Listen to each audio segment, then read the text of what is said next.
Hi, Sean here, one half of Sean and Kiara. We are the co-creators of Lucy in the Sky, a graphic novel for middle grade readers published by First Second. Our second graphic novel, Rhiannon, will be out in October of 2025. If you like the things we do, please consider supporting us by becoming a paying member of our Patreon site for $4 a month. And if you enjoy videos like this, hit the like and subscribe buttons, as it'll help us build this channel. Thank you, and enjoy the video. Hello, and welcome back to Reading Tintin, A Personal View. This is Sean, and this time we're going to look at The Red Sea Sharks, which is the 19th volume of The Adventures of Tintin. It was serialized in Tintin magazine beginning in 1956 and was collected by Casterman in book form under the French title Coq en stock in 1958. Not sure when the English language translation came out. They up to this point they were coming out sometime after the French language editions. I bought my edition of this the first time I read this volume. I was already an adult. This is not one of the ones that I had when I was a kid. And it kind of filled in the blank for me in a little bit because of the introduction of this character here who appears on the cover. This is I think maybe the one new major character that's introduced in this volume. And this is the Estonian airplane pilot, Skut. And the reason it filled in a blank for me is because I had one of the volumes that come after this, Flight 714. I'd read that as a kid before I'd read this. And so I was already familiar with the character of Skut, but didn't know his backstory or how he had met Tintin and Captain Haddock and the others. So that was it was always nice to, in one way it's inconvenient to read stories like this out of order, but then it's kind of nice years later, you go and you sort of fill in the blank, you get the backstory. And so that was kind of fun for me. As I rounded out my collection as an adult, bought all the volumes that I didn't have, that I hadn't read when I was a kid. So this one is kind of you could say maybe the beginning of Herge's late period, maybe the end of his middle period, although I kind of think of the calculus affair is straddling that line. Some people call this one of the best of the volumes as well. I don't know if I agree. I think there's a lot going for it. It's certainly a fun story. It's, non-stop adventure. They're on the move. Tintin is back in the Middle East, where he's gone several times. The Cigars of the Pharaoh, Land of Black Gold. We meet a lot of recurring characters. At this point, Herge is bringing back lots of characters from older volumes. And that's kind of a nice thing for fans to sort of see them reintroduced and put in these new situations.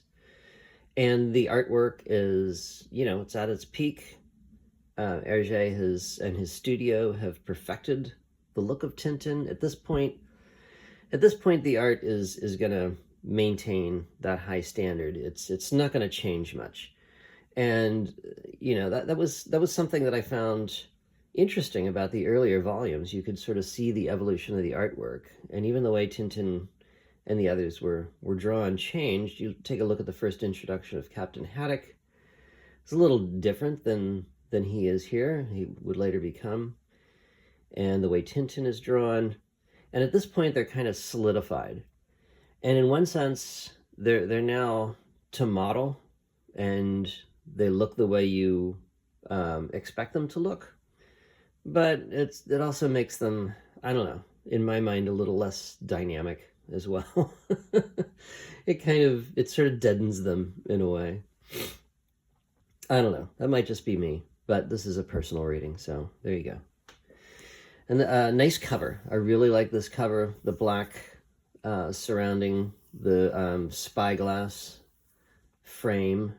They're obviously adrift at sea. From the title, we get the idea they must be in the Red Sea. Perhaps there are sharks. We don't know exactly what these sharks are. And they're obviously waving for somebody to rescue them, who must be on the other end of this spyglass. And also at the top we have the banner, which we see in a lot of the later drawn editions with Tintin and Snowy at the top. Also, this edition I have is interesting as it features on the back. You know, usually you have these little thumbnails, like I have in my French version, of all the adventures. And as I said, as a kid, I would look at these and I would try to figure out, you know, the ones that I didn't have. I would try to get little clues, looking at these tiny little covers. And then when I'd read them, of course, the cover would make sense. But the back of this one, and I'm not sure why this is, I'll have to look into this, but at some point I started putting this, let me see if I can tilt it up to get rid of the glare of the light, this cover, or this back cover, which I really like. I really loved the volumes that I would find that would have this back illustration. It's a scene with like a signboard here. They're in front of a signboard that it gives a little synopsis of the adventure, which you wouldn't have otherwise, and then a list of all the other ones that were available at the time of this printing. And then behind it, and in the foreground, is kind of like a composite scene featuring elements from not only many of the other Tintin volumes, but some of the other works of Herge. So, for instance, here we have his the two Belgian street urchins, Quick and Floepke, who had their own strip for many years while Herge was drawing Tintin, and actually make guest appearances in a few of the Tintin volumes. And here they are with their fling shot ready to shatter Captain Haddock's bottle of whiskey. And then also back here are three characters from another series that he drew for a few years. Josette, and I think the chimp's name is Rocco, maybe? I'll have to check on that. I have them in French. I don't have English language translations of them. But it was another series. Herge apparently did that series because in response to, or maybe his own thoughts of criticism, that the Tintin was an adolescent and did not have any sort of parental figure other than Captain Haddock to guide him and give advice. And of course, so far as parental figures go, Captain Haddock is not the best. So he made this brother and sister and their pet chimp, and the series also featured their father, who was I think a scientist, as an attempt to sort of correct that. But it was not as good as Tintin and didn't last as long, obviously. And here we have some other elements. The statue of Sir Francis Haddock from Red Rackham's Treasure. We see some teepees back there. It must be from Tintin in America. Way in the back is the Black Island from the Black Island. There's the seaplane. For some reason, the seaplane I always associate with Tintin. I guess it appears, I know there's one in Crab with the Golden Claws. I don't know if the seaplane appears in other volumes. Chinese lantern from Blue Lotus, the mushroom from the Shooting Star, the parrot. I think that's from the Broken Ear. I can't think of another volume where a parrot is a main figure, although there are parrots in Red Rackham's Treasure. It's Captain Haddock with his sextant, or is it quadrant? I'm not sure. Some artifacts from Africa, I guess Tintin in the Congo, the kiosk sign on the pole of the sign here from Cigars of the Pharaoh, the Arambaya fetish from Broken Ear, the tinned crab from Crab with the Golden Claws. There's King Ottokar's scepter. There's a model of the unicorn, and Thompson and Thompson can be seen strolling about. And of course, there's Calculus walking around with his dowsing pendulum. So I really love this scene. It's just one of those, those large frame scenes that Herge would stick in his volumes where you would just look at for a long time. Kind of like that. Okay. Again, the circular frame, just like on the cover, although this one looks more like you might be looking through a periscope of a submarine at a freighter ship. And the adventure begins with Tintin and Haddock out on the town. It's Brussels. That's where Tintin's home base, although at this point he's taken up residence at Marlinspike. They're returning to Marlinspike. But the street here where the cinema is, where they've come out, is based on an actual street in Brussels that Herge was familiar with. I think his studios were nearby there, and so all these street scenes were find there's a lot of detail in this, heavy on the research in the detail. He and Herge and his collaborators and his assistants in the studio meticulously researched and did sketches of all these different locations, including their home turf. And here they run into our first returning character, General Alcazar, who we first met in The Broken Ear, and popped up again in The Seven Crystal Balls as a music hall knife thrower. And here we find he is in a bit of a hurry. He seems to be kind of nervous. He doesn't want to stay and chat with his old friends, but he has to be on his way. He gives Tintin a card for the hotel where he says he's staying, and then rushes off sort of mysteriously, but not before Tintin and Captain Haddock find that he's dropped his wallet, and so they chase after him to try to give back his wallet, but he's gone. So they go to the hotel where he's told them he's been staying, and they find that he's actually not staying there. The hotel clerk doesn't know any General Alcazar, so Tintin draws a sketch of him, and I kind of like this. I always like when somebody inside a cartoon does a drawing. Because you can't make it any more realistic than the cartoon itself, the comic strip itself. And this is a really good, I really like this drawing of Alcazar that he does, this sketch. But no dice.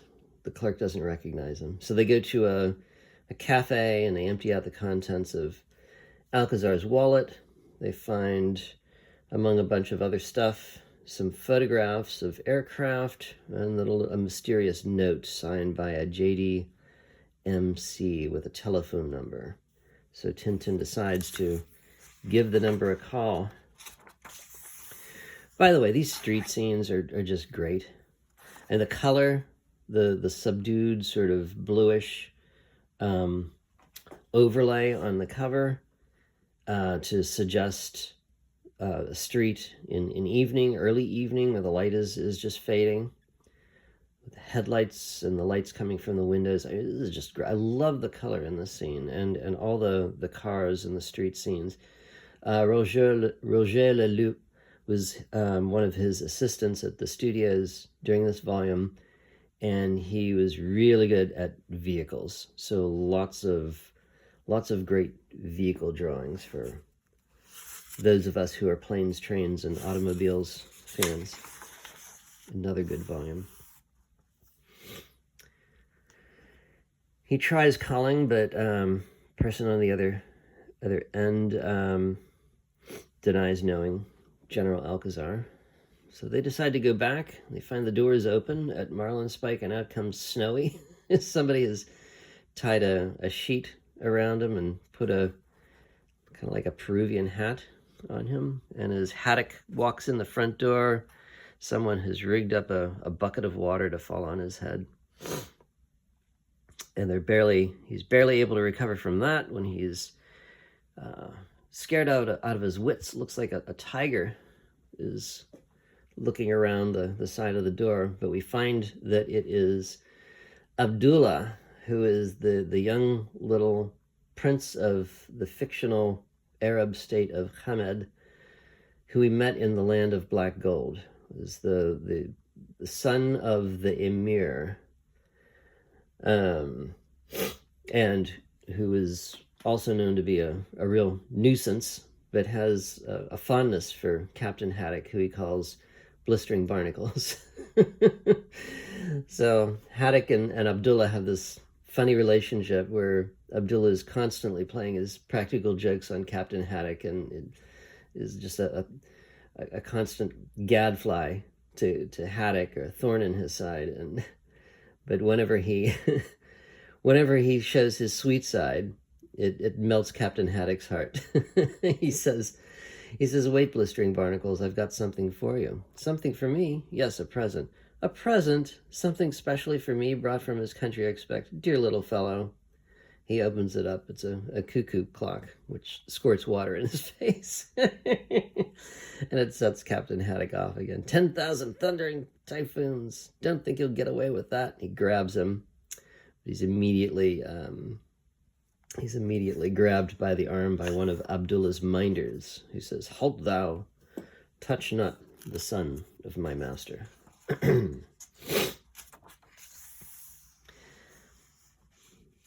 Herge, or at least and I think he did this in the French language version as well, but at least in the English translation, the Arab higher ups, the emir and his ministers and minions all speak in this sort of archaic, overly florid style. Just a little stereotypical. And here he's presented with a letter. Haddock is presented with a letter from the Emir Ben Kalish Izab. "I entrust to you, my son Abdullah, to improve his English. Here the situation is serious. Should any misfortune befall me, I count on you, my friend, to care for Abdullah." And so that is why he's there. Abdullah, again, his practical jokes are nonstop. He's got one of these guns, toy guns that shoots little suction cup darts, knocks his Captain Haddock's pipe out of his mouth as he chases after him. He's again held back. "Halt thou, touch not the son of my master." And he responds, touch not, you arabesque you." Nestor brings him into the stateroom to find that Emir Ben Khalishazab's people have set up tent. It's a great panel here. All the detail, the hookah, the little table, carpet, knife stuck in the floor.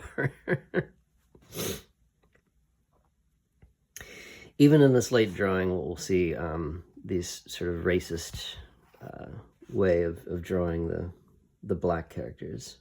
And we'll get to that more a little bit later in this volume. So the next morning, Captain Haddock is in his bath, and like the others, these adventures, these late adventures, really make use of gags that revolve around Haddock and his mishaps. So, for instance, he's in the bath. He's got the sort of shower thing there, and the phone rings, and he's sort of distracted by the phone ringing, and he answers the shower nozzle, puts it up to his head, squirts himself in the head, which makes him angrier. So he gets up, he answers the phone. And of course, who's on the other line is somebody trying to get through to Cuts the Butcher, which I think was started in the last volume, the Calculus Affair, this mixing up of phone numbers between Cuts the Butcher and Marlinspike. The phone number has a difference of 1 digit, so people were constantly calling the wrong place. Another thing that plagues Captain Haddock. So Captain Haddock returns to his bath, grumbling, only to have the phone ring again. And of course, on the other end, this time it's Thompson and Thompson, who are often on the receiving end of Captain Haddock's ire. They're waiting, no answer. I suppose they're all still asleep. But then Haddock finally gets on the line. So they ask Captain Haddock if they know General Alcazar. He admits that yes, they do, and that they will explain later when they come over. So during their morning breakfast, in comes Calculus on a pair of roller skates for some reason. Another a source of frustration for Captain Haddock. He starts yelling at him, "You goat, you! Do you often feel impelled to come to breakfast on roller skates?" And of course, Calculus can't hear a word what Captain Haddock's saying. He says, "Very well, thanks, and you?" He says, "Now admit it, you're puzzled to see me come in like that." "Yes, yes, you find it odd, don't deny it." "Well, I can't tell you anything more at present." And off he goes as the doorbell rings, knocking over the breakfast table. Captain Haddock asks Nestor who was at the door. Nestor says there was no one there. But the second time it rang and he answered, he saw Abdullah running away. So Captain Haddock decides he's going to teach Abdullah a lesson. The doorbell rings again. And as Nestor opens it, Captain Haddock squirts not Abdullah, but now it's Thompson and Thompson, who always receive some sort of abuse from Captain Haddock, sometimes not intentional, as in this time. But we see that Abdullah, who's sort of lurking in the background there, does get squirted with the hose after all. So Thompson and Thompson come in. So they're just like the last issue. They make their appearance, but they don't have as big a role as they have had in some of the other adventures. They make their prerequisite appearance, and then sort of they do their job. They have a couple gags, and then they're gone.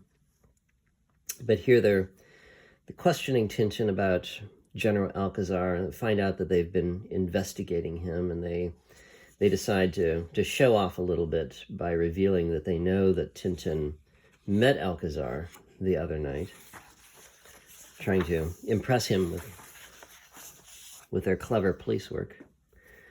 But at the same time, they end up giving away information that they're not supposed to be giving away. They reveal that he's been involved in some sort of aircraft smuggling operation. And they also inadvertently reveal the hotel that he's actually staying at. So now Tintin knows this. And as they leave, they put on their hats again to find that Abdullah has put newspaper in the bands so that they won't fit down on their heads. I've mentioned before, there's always jokes about their hats, these bowlers, which makes them seem even more pompous than they are. They're always getting mauled or damaged, or somebody sitting on them. But then in one of the scraps of newspaper from the hats, Tintin sees an advertisement for aircraft, tanks, submarines, and it's signed by this JDMC, which were the same initials on the note that General Alcazar had in his wallet. So they're putting all these pieces together. He's involved with whoever this person is who is selling aircraft. So they go to the Hotel Excelsior, which is where Alcazar is actually staying, and they see him, the person he's talking to. He's looking at some pictures of aircraft, This is obviously the person who's selling the aircraft. And it turns out that it is Dawson, who we haven't seen since the Blue Lotus. So really, really early character. And in the Blue Lotus, he was one of the villains, one of Tintin's nemesis. He was the police chief in the international settlement in Shanghai. So another returning character. So this is, as I said, this volume has a lot of returning characters, and it's said that Herge was inspired by the way that writers such as Balzac would do that. He would bring back characters from past stories. Tintin jumps into a cab and attempts to follow Dawson wherever he's going. They drive to the outskirts of town, and he looks through the gate. He finds there's somebody watching at the little booth at the gate, so he sneaks past. He finds that inside the yard are some aircraft, and he overhears Dawson talking to one of his minions. They're reading a newspaper article about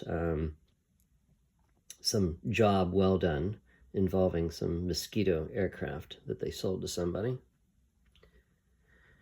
And his minion asks him about Alcazar, and he says that Alcazar has ordered 12 Mosquitoes to help him check out his rival, General Tapioca. His minion also mentions some sort of deal that they have going on with a company called Arab Air. So we learn that General Alcazar is still involved in this back and forth struggle that he has with his rival, General Tapioca, which was provided a lot of the background in The Broken Ear, and was the reason why he was in the Seven Crystal Balls, was in exile, performing as a knife thrower on the music hall stage. And now we hear that he's back again, plotting to overthrow General Alcazar, or not General, General Tapioca. And just as Tintin is listening to all this, something starts going off inside his pocket, making a loud noise, and he finds out that it's an alarm clock that Abdullah has stuck in his pocket as a practical joke. And this alerts Dawson and his henchmen to come out. They don't see Tintin, but the watchman sees Tintin run out of the yard. The watchman describes who was there, a young man with a white dog, to Dawson. On the way back, Tintin sees something surprising in a newspaper. And a nice little last panel here, making us turn the page to see whose hand is holding this gun, trained on Tintin as he walks through the grounds of Marlinspike. But of course, it's just Abdullah with a water pistol. And we find that Haddock himself is just then recovering from another one of Abdullah's gags. He's set off a firecracker under his seat. Tintin shows Captain Haddock the newspaper article, which describes a coup d'etat in Hamed, that Emir Ben Kalish Azab has been deposed by his rival, Bab el-Ar, who we met in Land of Black Gold. And involved in this coup d'etat were Mosquito aircraft. So we know that somehow Dawson was involved in this as well. So they know that they cannot send Abdullah home at this point. It would be too dangerous for him. Another one of Abdullah's gags is making Captain Haddock's pipe explode. Tintin suggests that they actually travel to Hamed to try to help Abdullah's father and to try to clear up this odd business, this mystery surrounding the aircraft. Meanwhile, Dawson is mulling over in his mind, a youngster with a white dog. Now, what does that remind me of? He's trying to remember. Who has he seen like that before? When he gets a call from Alcazar, who happens to mention that his friend Tintin had returned his wallet. And reveals that it was Tintin who actually called Dawson because he had found his number in his wallet. And so now Dawson knows that he remembers Tintin, and he knows that it's him who's been sticking his nose into his business. Soon I'll take care of him. And so now we have a plane touching down in Wadasta, the capital of Hamed, a few days later, and we see something's up there. Two men conspiring here. One of them says, "You understand, if he's aboard, you put this briefcase in the baggage compartment." So we know something is being planned for Tintin and Captain Haddock. As they come off, the officials at the little outside airport here refuse them entry and say that they have to get back on board the plane and return to Beirut. So they're forced to get back on the plane, and we know now the plane has been sabotaged. Captain Haddock, in one of his physical mishaps here, is the plane is undergoing some turbulence. He flies into the baggage compartment, and while he's there, he doesn't notice that one of the packages, or the suitcase rather, is ticking. Although Snowy does. Snowy comes back and tries to alert them to the fact. And as Tintin goes to investigate, his attention is drawn over by this one fellow here who's yelling that the plane's wing is on fire. Snowy is meanwhile trying to drag the suitcase out of the baggage compartment. Another one of the passengers is becoming hysterical and is harassing the pilot. As Captain Haddock tries to calm him down, he punches Captain Haddock, but then gets knocked out by Tintin. And the pilot brings the plane in for a belly landing. And luckily, everybody survives. The pilot says that there will be a search party looking for them. No doubt about that, but they should go and try to find some shade in the meantime. Tintin has decided to go off and see what Snowy has been bothering him about, and as he does so, Captain Haddock laments over the fact that he only has a half bottle of whiskey left. There's an explosion in the background, and we see that the plane has exploded in two. But Tintin is okay. He's just been knocked away from the plane by the blast. And so is Snowy. And they realize that there was a bomb in the baggage compartment, and it was a lucky thing that they landed how they did, or else they would have exploded over the mountains. And so as evening falls, Tintin and Captain Haddock decide that they're going to walk back to Wadasta, but they have to be careful that they don't get spotted by any patrols on the way. As they're going along the coast, they do come upon a camel-mounted patrol. They duck down behind some rocks. One of the soldiers on the camel says, "Halt, who goes there? I heard a noise, a sort of rumbling." The other one says, "It's just an airplane, listen." It turns out it's Captain Haddock snoring. He's so exhausted that he's now having trouble staying awake. Tintin can't seem to get him to stay awake, so he pulls out a flask of rum that he has in his bag, and the sound of the pop of the cork, Captain Haddock hears the sound. And then I love this bubble here. The pop equals cork, some gears, thinking gears equals bottle, gears equals whiskey. And of course, the sound of, or the smell of, or the mention of whiskey is enough to wake Captain Haddock out of anything, probably short of a coma, maybe even that. He downs it, and he says, okay, I'm ready to go. But Tintin says, but be quiet, we must get on. So they reach Wadista, finally, as morning is coming on the next day.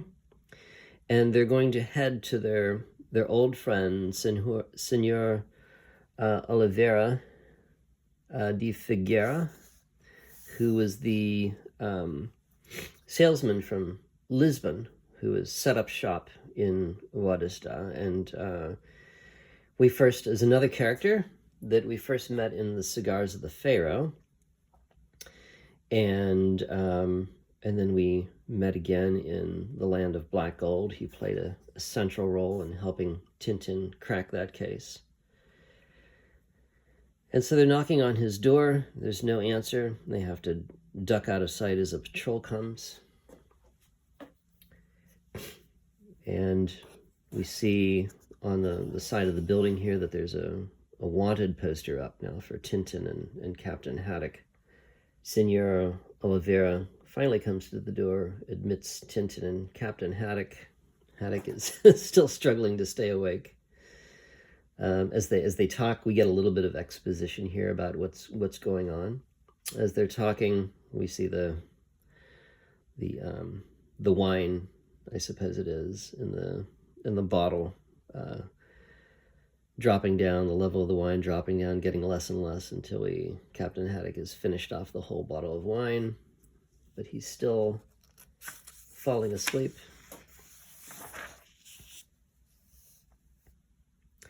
He decides to light his pipe to try to help himself from falling asleep, but of course he falls asleep on his pipe, ends up burning his beard. In the meanwhile, we learn what has been going on, that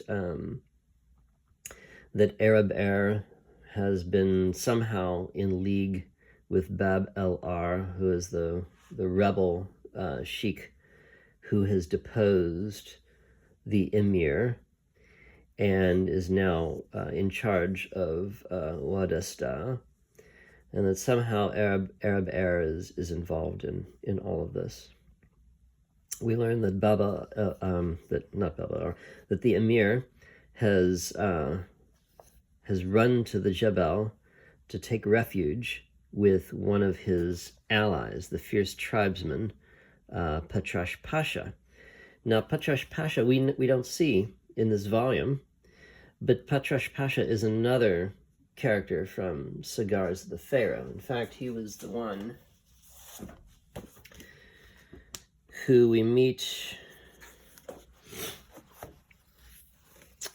when Tintin and Senor Oliveira first land in the Arabian Peninsula, and one of Patrash Pasha's men eats one of the cakes of soap that he's been sold and decides to get his revenge. They end up kidnapping Tintin and taking him to the tent of Patrash Pasha, and here Patrash Pasha learns that it's Tintin who's been following his adventures, and here he's got a copy of Destination Moon. Immediately becomes a friend of Tintin's.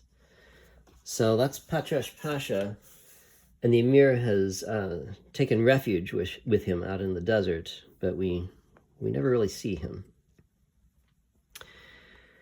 So the next day, Tintin and Haddock are disguised as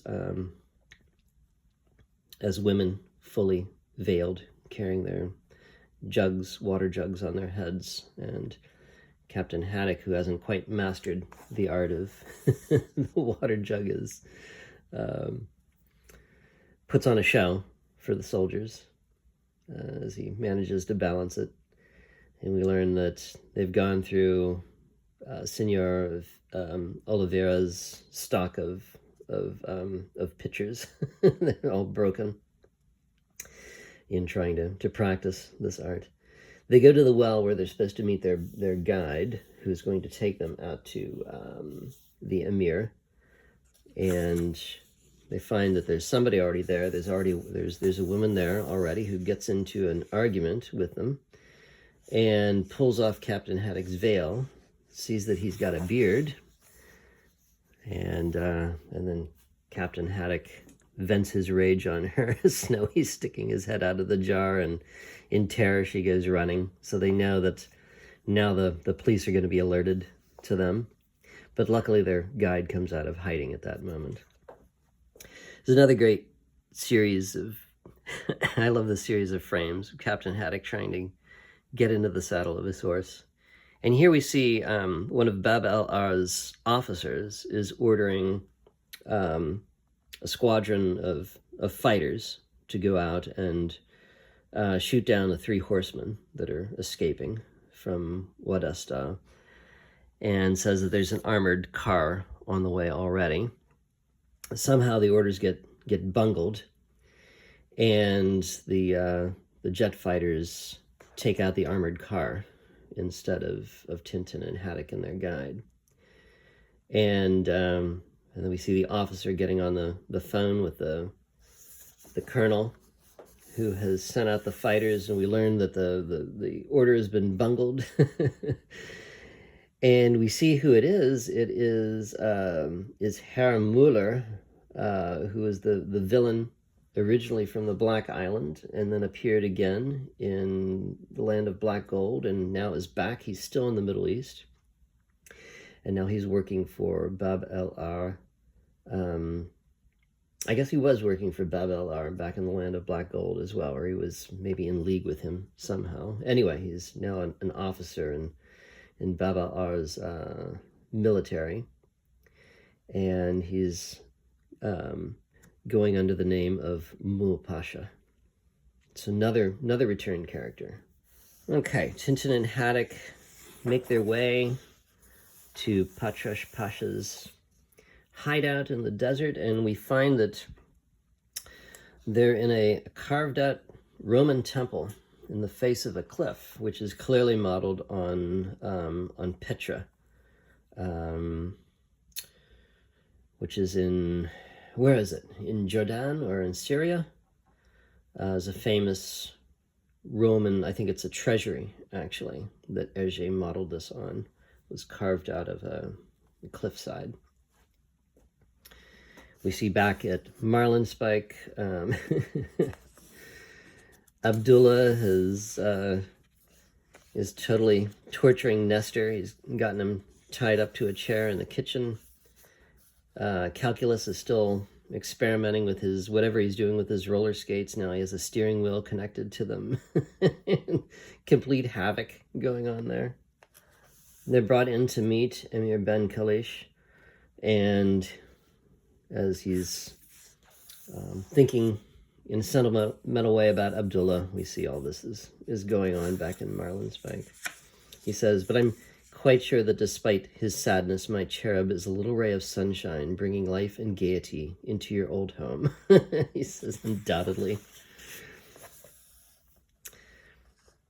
Here, Snowy has a run-in with a leopard, or a cheetah, maybe, who's a tame pet of the Emir. Snowy, of course, is very brave when it comes to a bone. I like this sequence of panels here where he's sort of weighing his options: bone in a bowl, fierce cheetah. And again, he's his two choices are plaguing him, going back and forth. But then we know what he's going to decide. The cheetah breaks free of its chain, knocks over everybody in chase of Snowy. But then the piece of rock connected to the end of the chain comes down onto its head and saves Snowy, and he's left with this false impression of Snowy's might as he's dragged away.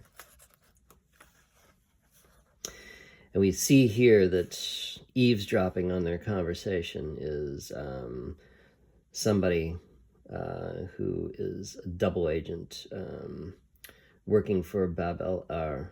He's going to report to Bab el-Ar on what he's hearing here, but before he can do, he gets mauled by the cheetah.